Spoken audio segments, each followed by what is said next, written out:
Brilliant. Thank you. Now, I have to say,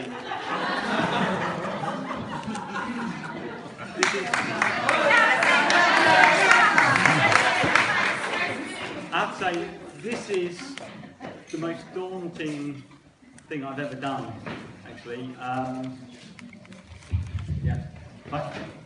Yeah. Even more daunting if I don't have microphone. So this is the most daunting thing I've ever done. I think even more daunting than giving a speech at my own wedding, I have to say. Because for so long, the person who's been standing here giving the speeches when someone important has retired or left or whatever has been the good doctor himself. And we all know what his speeches are like. In fact, we all, if you want to go on YouTube, you can see James leaving speech from just about 6 months ago, and you can see the way he killed her with kind words, or something like that. Just killed her, perhaps. So it is for me really, as I say, a scary proposition. I've been. Well, if it hadn't been so hot, I've been awake all night because of the heat, I'd be awake all night worried about what I was going to say. And I have to say, it's only because of the person Dr. Blackwell is that I see so many people around, so many people here. I can count, I think, 3 head teachers of this school. I can't remember how many deputy heads I count, 2 or 3 ex-deputies. 2 or 3 assistant heads, and sundry people who've gone on to many better and more wonderful things, who've come back today for this man. Now, I was going to write lots of I was going to be like Dr. Blackwell and say lots of really horrible things about him, but 2 things that sort of put me off doing that. The first one was I broke into his office the other day and read his speech. And there was brilliant, just wait for it. But the thing I read was the bit which said, add this bit in depending upon what Declan says. So at that point I decided to tone down what I was going to say. And the second thing is, as I say,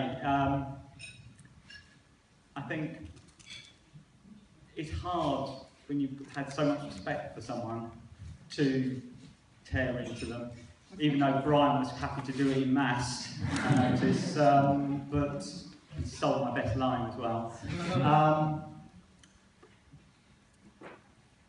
But I know why we're all here, and we're all here for one really important reason, because of our love for Dr. Blackwell, and I mean that. I mean, I don't know of any single teacher I've ever come across who has generated so much warmth, love and respect from students, staff, parents, well, apart from the one who I remember saying, I'm not calling you Dr. Blackwell, you're not even a real doctor, you don't work in a hospital.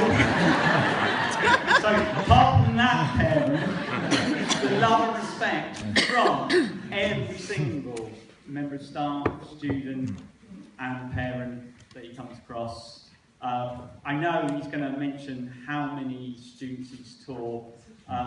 All I'm going to say is, however many that is, I won't spoil the surprise, however many that is, using a mathematical equation, his influence, if it's x, his influence has been x squared, because every single one of those people who have gone out and they've had a bit of Dr. Blackwell inside them, and they've taken his spirit, his view of life, his engagement, his love of learning, and they've taken that out and they've spread that.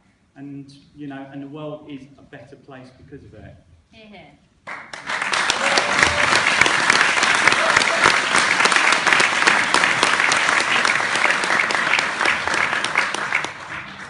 And as I say, you know, it's hard for me standing here as like an apprentice, if you like, taking over. In the book of speeches, it always says don't do references that that most of the people in the audience won't understand. So this reference is for anyone who's old and a Spurs fan. No, not many. But I do feel a bit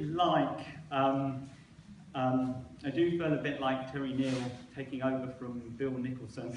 Get that reference? Good. Standing here. Unfortunately, that probably means that I'll be at Carbon Pole in 2 years' time, down amongst us, or you, rather. So for those people who don't understand that one, I feel a bit like Chris Evans taking over from Jeremy Clarkson. Never going to work. And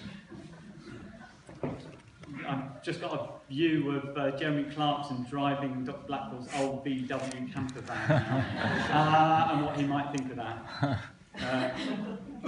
I remember that van well. I remember on a Friday night, or sometimes after staff parents' evenings, and Dr. Blackwell driving up to the pub, and there was a few of us, Feg, and you'll remember this well. And then us all deciding that we were going to go off to some Irish dive somewhere, and Dr. Blackwell would say, "Yeah, jump in the van, I'll drive you there. It doesn't matter that I live in the other side of the Thames, so I don't mind." And he'd drive us all over the place and drop us off in very strange places, and there'd be 5 or 6 of us standing in his camper van because the seats were full of junk. We couldn't know where to sit down. So that was fantastic, and it has caused me to think about. I've been here 23 years. Dr. Blackwell's been here obviously longer, and I have cause just to think about, from my point of view, when I first came, and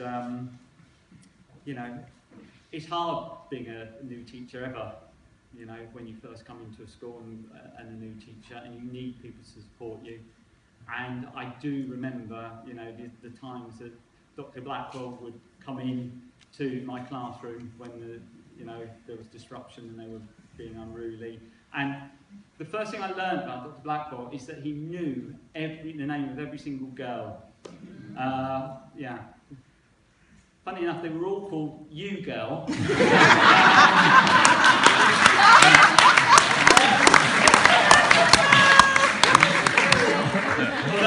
although some were called You in the Blazer, and the other one was called You with the Hair. But he knew them all.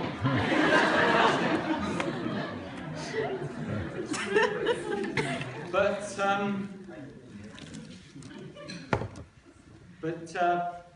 what was noticeable was, the instant respect that they had for him, the instant respect that they would do, and they would all shut up immediately, and then he'd turn around, walk out the door, and then they'd riot again.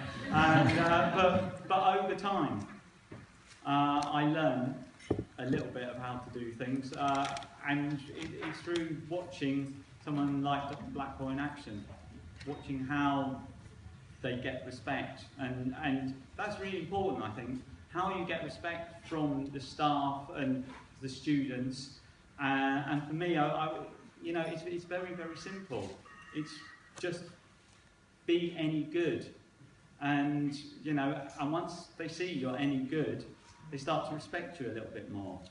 And obviously, I can only be any good, but in Dr. Blackwell, you've got someone who is, superlative, who's far beyond that, who can respect and admiration, who the kids know and they trust. And if he walks into the room and says, "You can do this," they know you can do this. Even if he says to them, "This is Mickey Mouse work," he encourages them with, the sort of words that we're all taught to encourage praise. "That's rubbish! Do it again." That is that sort of encouragement, taking his kids beyond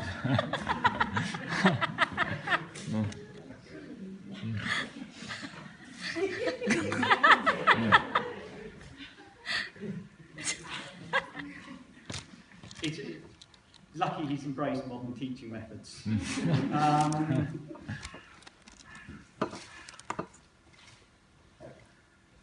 And then, going back to my first term, I thought this really strict, scary man. And then it was the sixth form concert came along, and for those new members of staff who don't remember the sixth form, who won't have heard of the sixth form concert, it was something that the sixth form did every year.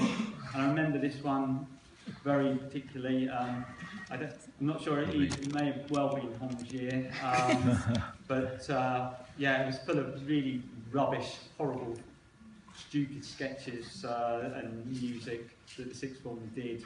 And then in the middle of it, on walked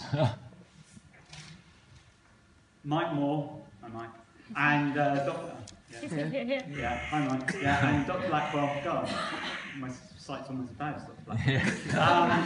Mike Moore and Dr. Blackwell dressed as two old women, and they're dressed as two old women, yakking and bickering and squabbling with each other, and that was basically the sketch. Yak, yak, squabble, squabble, squabble. For 5 minutes, the kids loved it. They just laughed and laughed and laughed. When I joined SLT a few years later, I realised actually that was them. Two old women fighting and squabbling and yakking. That's who I was surprised.